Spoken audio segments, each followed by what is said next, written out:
यहाँ पे अब्दुल के जो मामू थे, जो उसकी माँ के भाई थे, उन्होंने उसे पढ़ा दी। अब्दुल के बारे में राइटर ने हमें बताया कि दमिश्क के 10वें खलीफा का ग्रैंडसन है वो। दमिश्क के 10वें खलीफा का नवासा था अब्दुल जब स्यूटा पहुंचा तो आगे उसे किस किस्म के हालात का सामना करना पड़ा, उसने किस तरह से जिंदगी का एक नया आगाज लिया, इस सब को हम नेक्स्ट लेक्चर में पढ़ेंगे।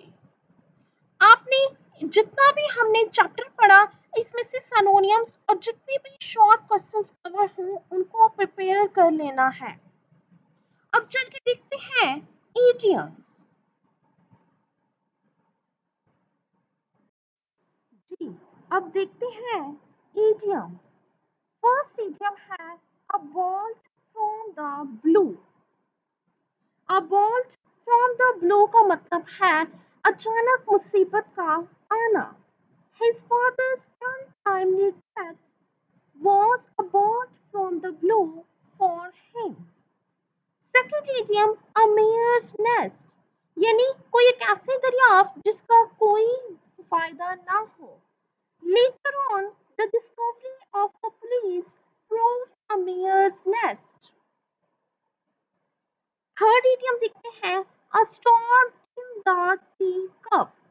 बिला वजह फसाद का खड़ा होना, छोटी सी बात पे झगड़ा होना। The whole complaint is nothing but a storm in the teacup। Fourth idiom है at one's fingers end, यानी किसी को फर याद होना। These all rules are at my fingers end। Last but not the least, between two fires।